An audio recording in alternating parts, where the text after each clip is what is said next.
மோகன் ஐயா, எங்க இருக்கீங்க? ராதா, இந்த வீட்ல எல்லாருக்கும் உன்னோட விருப்பம் தான் ரொம்ப முக்கியம். அதனால மனசார நீ சம்மதம் சொல்லணும்.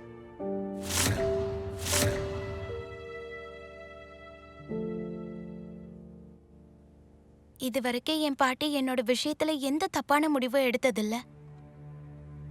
அதனால ஒருவேளை இவர்தான் எனக்கு சரியான மாப்பிள்ளன்னு அவங்களுக்கு தோணுச்சுன்னா அப்போ சரியாதான் இருக்கும். அப்பாடா,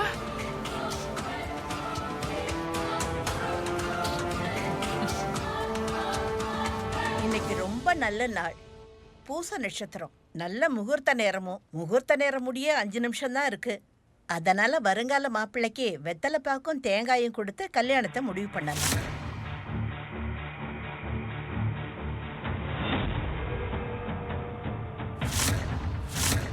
பொதுவா பூச நட்சத்திரத்துல இணையிற ஜோடி 7 ஜென்மத்துக்கும் பிரியாம இருக்கும்னு சொல்லுவாங்க. ராமேஸ்வரா, கொஞ்சம் பணமும் தேங்காயும் கொண்டு வாப்பா.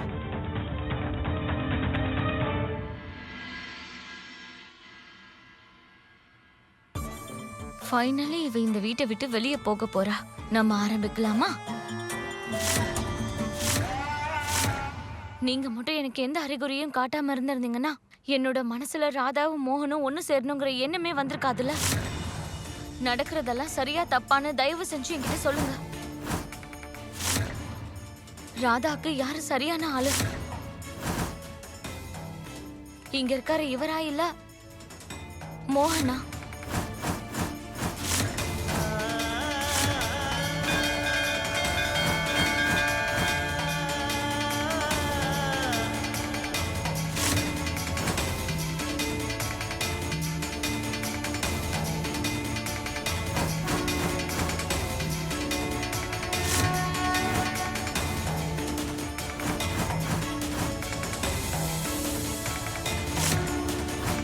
நிறுத்துங்க.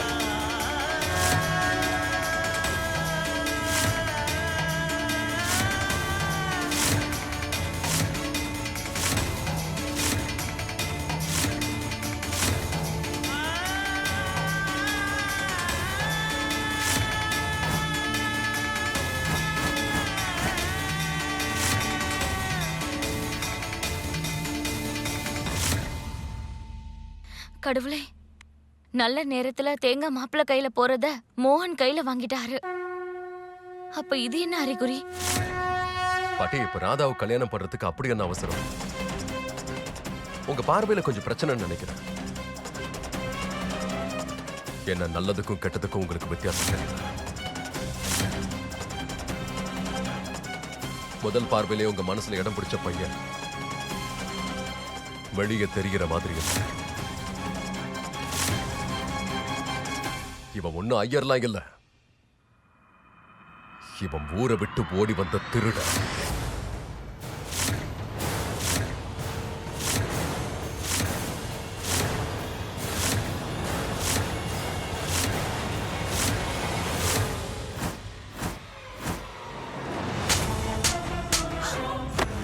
மோகன்,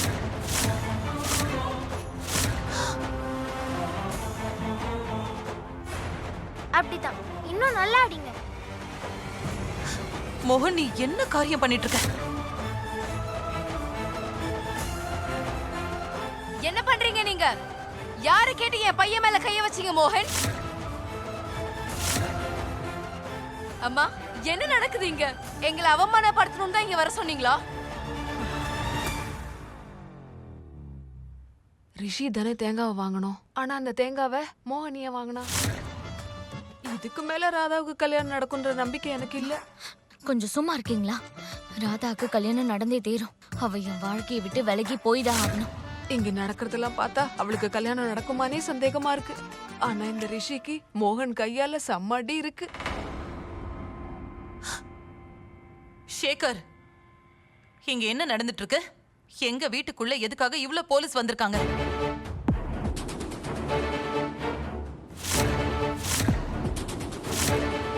அம்மா, இந்த கேள்வியை எங்க கிட்ட கேட்கறது பதிலா இவன் கிட்ட கேளுங்க. அப்போ உங்களுக்கு உண்மை தெரிஞ்சிடும் இவன் குருக்கள் இல்ல 1ஆம் நம்பர் திருடன். என்ன திருடனா?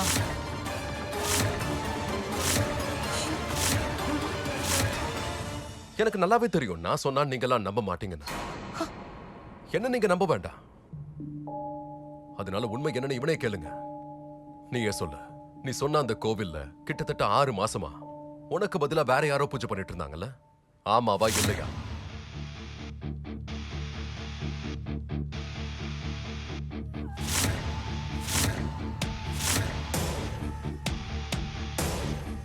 ஆமா. உன்ன அந்த கோவில்ல இருந்து வெளிய துரத்துனாங்க தானே? ஆமாவா இல்லையா? ஆமா. அப்ப நீ அந்த 6 மாசமா எங்க இருந்த? போட்டோகிராஃபி கோர்ஸ் பண்ணிட்டு இருந்தேன். எங்க? மும்பை. மும்பைல எங்க? Mumbai school of photography, motion geniuses இல்ல டாக்கிங் பிக்சர்ஸ்? Talking pictures. டாக்கிங் பிக்சர்ஸ்லயா? நீ போய் சொல்ற. ஏன்னா டாக்கிங் பிக்சர்ஸ்ல மும்பைல இருக்கிறவங்களுக்கு மட்டும் தான் அட்மிஷன் கிடைக்கும். அங்க வெளியூர்காரங்களுக்கு அட்மிஷன் கிடைக்காது. நீங்க சொல்றது கரெக்ட் தான். ஆனா எனக்கு அட்மிஷன் கிடைச்சதுக்கான காரணம் உங்களுக்கு என்னோட வேலை ரொம்ப பிடிச்சிருந்தது. ஒருவேளை இதெல்லாம் உங்களுக்கு பொய்ன்னு தோணுச்சுன்னா ஏன் இந்த கேள்வியெல்லாம் ஏன்ட்ட கேக்குறீங்க? மோகன், நீ எந்த அளவுக்கு பொய்க்கு மேல பொய்யா சொல்றன்னு பார்க்கதான். உன் வேலை அவங்களுக்கு ரொம்ப பிடிச்சு போய் உனக்கு அவங்க அட்மிஷன் கொடுத்தாங்கல்ல? யார் அவங்க? யாருக்கு உன்னோட வேலை பிடிச்சிருந்தது? ஏன்னா மும்பைல டாக்கிங் பிக்சர்ஸ்ங்கிற பேர்ல இன்ஸ்டிடியூட்டே கிடையாது.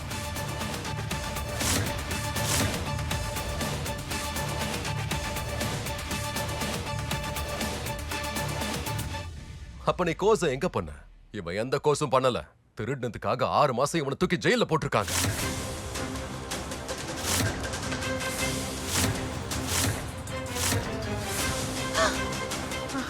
இன்ஸ்பெக்டர் சார், நீங்களே சொல்லுங்க இவன் என்ன பண்ணான்னு. ஆமாம், நீங்கள் சொல்கிறது ரொம்ப கரெக்டு. 6 மாதத்துக்கு முன்னாடி நாங்கள் இவரை அரெஸ்ட் பண்ணியிருக்கோம்.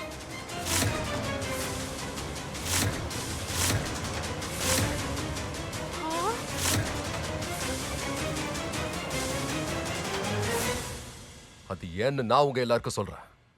ஏன்னா எந்த கோவில்ல இவன் ஐயரா வேலை பார்த்தானோ அந்த கோவில்ல இருந்த தங்க சிலை காணாம போயிடுச்சு. அந்த சிலை எங்க கிடைச்சதுன்னு தெரியுமா? நீங்க தேடி கண்டுபிடிச்சீங்களா? அந்த மாப்பிள்ளையோட மனசுல உண்மை, அப்புறம் பக்தி, பண்பு மட்டும் தான் நிறைஞ்சிருக்குன்னு சொன்னீங்கல்ல? அந்த மாப்பிள்ளையோட வீட்டுல தான் கிடைச்சது.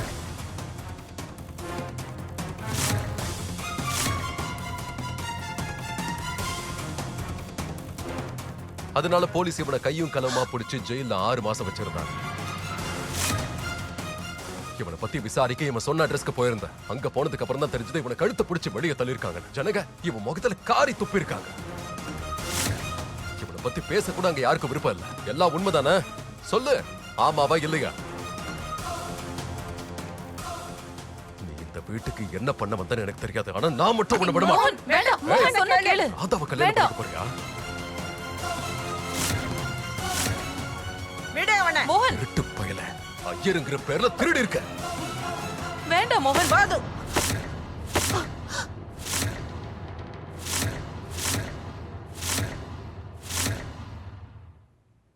ஆமா, இதெல்லாம் உண்மைதான்.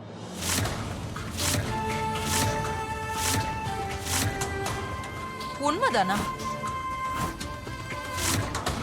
எனக்கு எல்லாம் தெரியும். என்ன? அம்மா, நீங்க என்ன சொல்லிட்டு இருக்கீங்க? இவனை பத்தின உண்மை உங்களுக்கு ஏற்கனவே தெரியுமா? ஆமா, எனக்கு எல்லா உண்மையும் தெரியும்.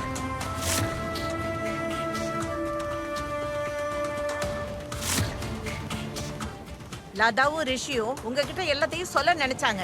ஆனா நான் தான் தடுத்தேன்.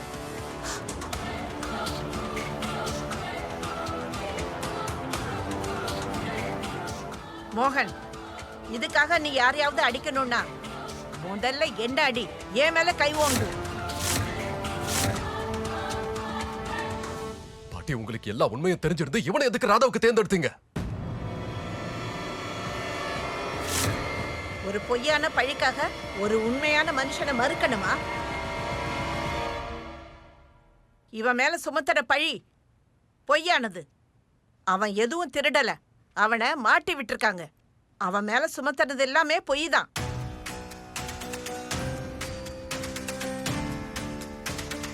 கோவில் ட்ரஸ்ட்காரங்க அவனை மாட்டி விட்டுருக்காங்க. ஏன்னா அவங்க கோவில அபகரிக்கத்தான்.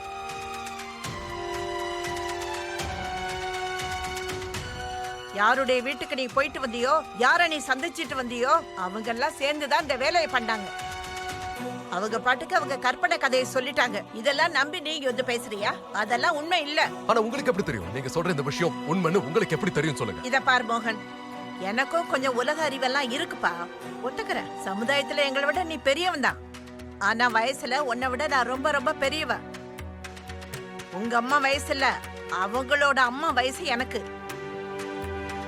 அதனால உண்மைக்கும் பொய்க்கும் உள்ள வித்தியாசம் எனக்கு தெரியும். எனக்கும் விசாரிக்க தெரியும். அந்த கோயில சுத்தி இருக்கவங்க கிட்ட நானும் விசாரிச்சேன். இவரை பத்தி கேட்டேன். அவங்கெல்லாம் இவரை பத்தி சொன்னது மட்டும் இல்ல, இவர் எவ்வளவு நேர்மையானவர்னு சத்தியம் பண்ணாங்க.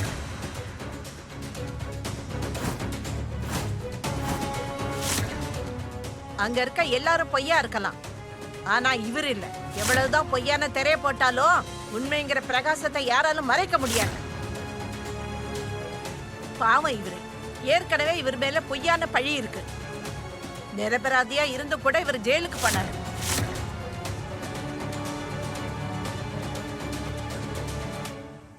இத பாருங்க மோகன், எல்லாரும் உங்களை மாதிரி பணத்தை கொடுத்து தன்னைத்தானே நிரபராதின்னு நிரூபிச்சுக்க முடியாது.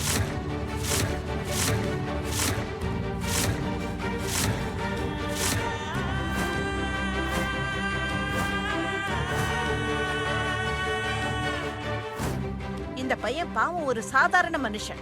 இவனால என்ன பண்ண முடியும்? அப்படி இருந்தோம் ஜெயிலுக்குள்ள இவரால என்ன பண்ண முடியுமோ அது எல்லாத்தையும் இவர் பண்ணாரு. ஜெயிலுக்குள்ள இருந்தப்போ அவர் தன்னுடைய கடமையை விடல. போங்க, அங்க போய் எல்லார்கிட்டயும் கேளுங்க. உண்மை என்னன்னு உங்களுக்கு தெரிய வரும்.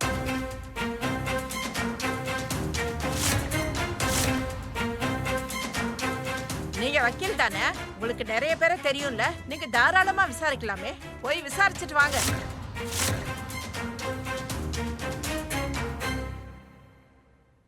ஒரு நிமிஷம்.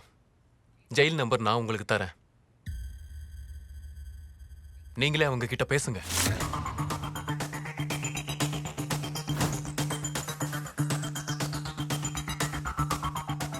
ஒரு நிமிஷம், கொஞ்சம் அந்த நம்பரை காட்டு.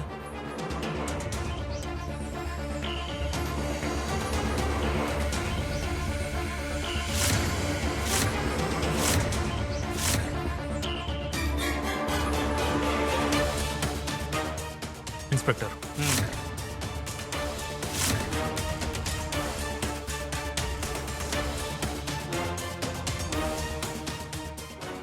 நம்பர் கரெக்டாக தான் இருக்கு.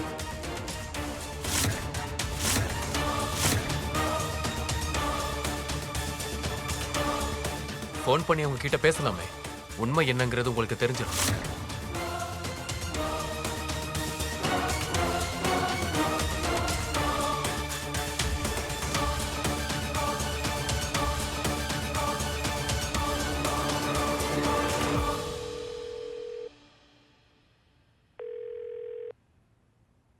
வணக்கம் ரிஷி. வணக்கம் ஜெயிலர் சார். எப்படி இருக்கீங்க? நான் நல்லா இருக்கேன் சார். கொஞ்சம் நேரம் ஒதுக்கி என்னையும் வந்து பார்த்துட்டு போலாம்ல? கைதிங்களுக்கெல்லாம் நீங்க பண்ண அட்வைஸ் இன்னும் ஞாபகம் இருக்கு. நீங்க எப்ப திரும்ப வருவீங்கன்னு எல்லாரும் கேட்டுக்கிட்டு இருக்காங்க. அது மட்டும் இல்லாம உங்களோட அட்வைஸை கேட்டு சில கைதிங்களோட வாழ்க்கையே மாறிடுச்சு.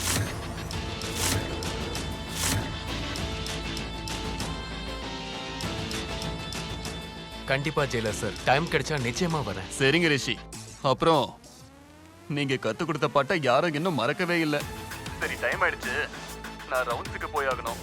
நான் அப்புறம் உங்களுக்கு கால் பண்றேன், சரியா? நான் வச்சிடுறேன். ரொம்ப நன்றி ஜெயிலர் சார்.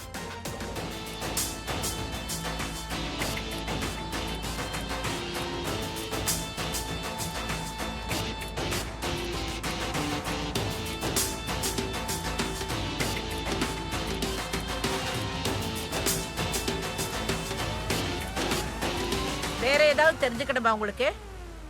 இவரு ஜெயிலுக்குள்ள ஒரு கோவிலே கட்டியிருக்காரு. அங்க இருக்கிற எத்தனையோ கைதிகளுக்கு நல்ல வழியை காட்டியிருக்காரு.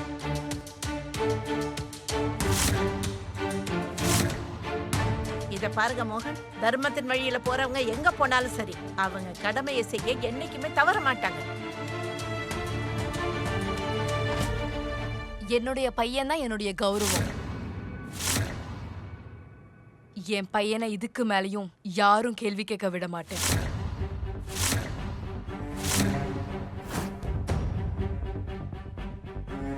ரிஷி யாருக்கும் எந்த பதிலும் சொல்ல மாட்டான். உங்க பேத்தி ரொம்ப நல்லவங்கிறத ஒத்துக்கிறேன். ஆனா என் பையன் கிட்ட எந்த குறையும் இல்ல. இத பாருங்க லதா. பேசாதீங்க. இதுக்கப்புறம் கேள்விய நாங்க மட்டும் தான் கேட்போம். இவங்க என்ன உங்களுக்கு உறவுக்காரங்களா? எதுவும் இல்ல. அப்புறம் உங்க பேத்தி மேல உங்களை விட அதிகமா இவங்க எதுக்கு உரிமை கொண்டாடுறாங்க?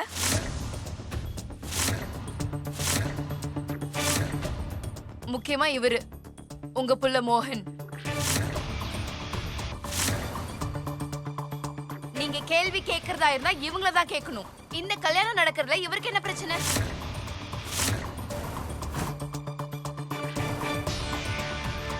எனக்கு ஒரு விஷயம் புரியவே இல்ல. நீங்களே புரிய வைங்களேன். நான் இன்னும் ராதா கிட்ட பேச வேண்டியது நிறைய இருக்கு. ஆனா இவரு அதுக்குள்ள எங்க ஊருக்கு போயிட்டு எங்களை பத்தி எல்லாத்தையும் விசாரிச்சுட்டு வந்துட்டாரு. ஏன்? கல்யாண விஷயம் எதுவா இருந்தாலும் பொண்ணு வீட்டுக்காரங்களும் மாப்பிள்ளை வீட்டுக்காரங்களும் தான் பேசிப்பாங்க. அப்படி இருக்கும்போது எங்களை பத்தி விசாரிக்க இவர் யாரு? ராதாவுக்கும் இவருக்கும் அப்படி என்ன உறவு இருக்கு?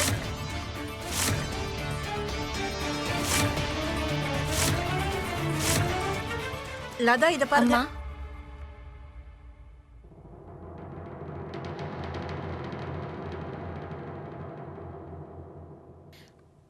நான் ஒத்துக்கிறேன். நான் மோகன் ஐயா குடும்பம் இல்லதான். ஆனா இது அவரோட பெருந்தன்மம்மா.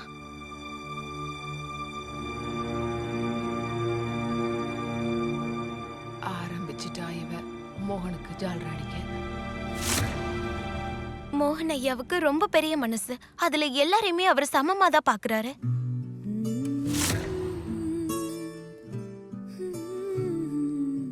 எப்படி சூரிய பகவான் வெளிச்சத்தை கொடுக்கும்போது வித்தியாசத்தை பார்க்க மாட்டாரோ, எப்படி வருண பகவான் மழையை கொடுக்கறதுக்கு வித்தியாசம் பார்க்க மாட்டாரோ, அதே மாதிரி மோகன் ஐயா ஒருத்தவங்களுக்கு உதவி செய்ய எந்த வித்தியாசமும் பார்க்க மாட்டாருமா.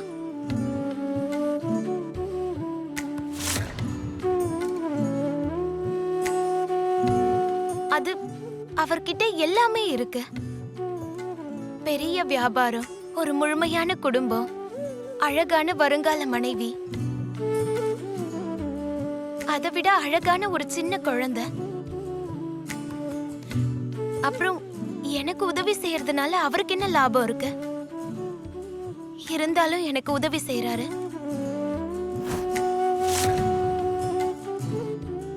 ஏன்னா அவருக்கு எல்லார் மேலயும் அக்கறை, என் மேலயும் அக்கறை இருக்கு.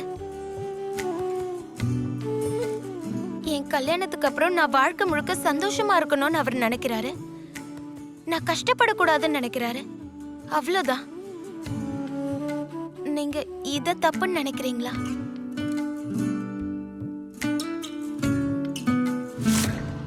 நீங்களே சொல்லுங்கம்மா. சுயநலம் இல்லாம ஒருத்தருக்கு உதவி செய்யறதுன்னு அவ்வளவு பெரிய தப்பா? ரிஷி, நீங்க சொல்லுங்க. ஒருத்தர் கஷ்டத்துல இருந்து வெளியே கொண்டு வரதோ, அவங்கள காப்பாத்தணும்னு நினைக்கிறதோ கிருஷ்ணருக்கோ ராதாராணிக்கோ பூஜை பண்றதை விட கம்மியான விஷயமா?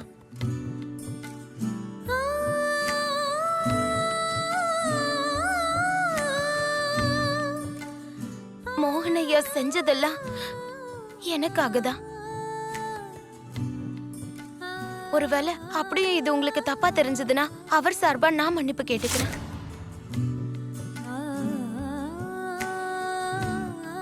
ஆனா தயவு செஞ்சு அவர்கிட்ட இனிமே இந்த மாதிரி கேள்வி எல்லாம் கேட்காதீங்க.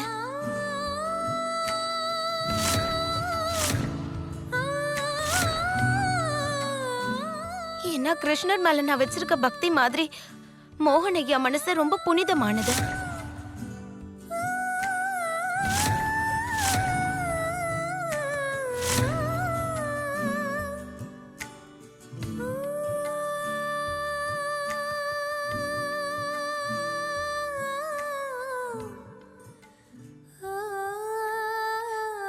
மோகன் ஐயா, உங்களுக்கு என்ன பத்தி கவலை இருக்குன்னு எனக்கு தெரியும்.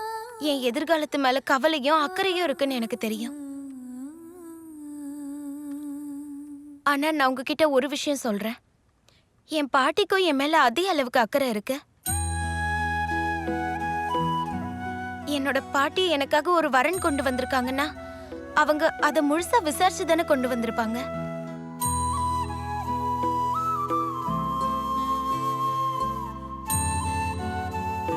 அதுவும் இல்லாம ரிஷி இது வரைக்கும் எல்லா பரீட்சையிலயும் ஜெயிச்சுட்டாரு. அதனால நீங்க கவலையை விட்டுருங்க.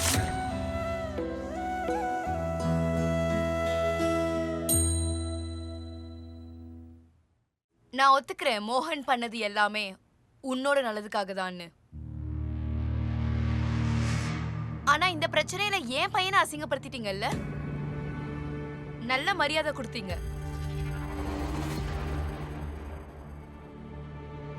பொதுவா ஒரு தப்பு பண்ணா அதுக்கு மன்னிப்பு கேட்பாங்க.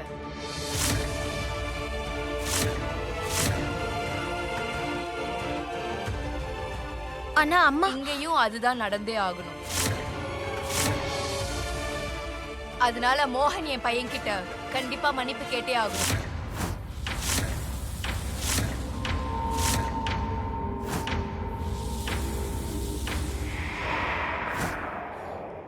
ஆனா நீங்க நான் சொல்றது கேளுங்க. நான் இப்பதானே உங்ககிட்ட சொன்னேன். அவர் சார்பா நான் உங்ககிட்ட மன்னிப்பு கேக்குறேன். ஆனா அவர் நான் மன்னிப்பு கேட்கிறேன்.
ரிஷி, என்ன தயவு செஞ்சு மன்னிச்சு.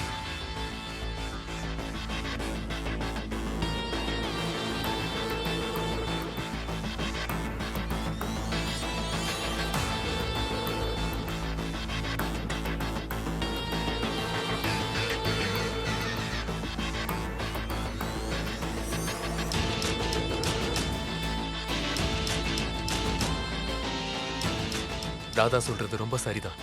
மத்தவங்களை கஷ்டத்துல இருந்து காப்பாத்துறது ராதாவுக்கும் கிருஷ்ணருக்கும் பூஜை பண்ற மாதிரி தான்.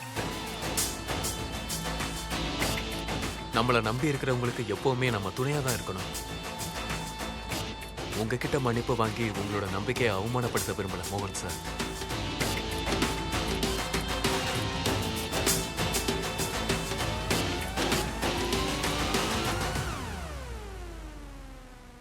இப்ப உங்க மனஸ்தாபங்கள்லாம் சரியாயிடுச்சுன்னா சடங்கு ஆரம்பிக்கலாமா? ம்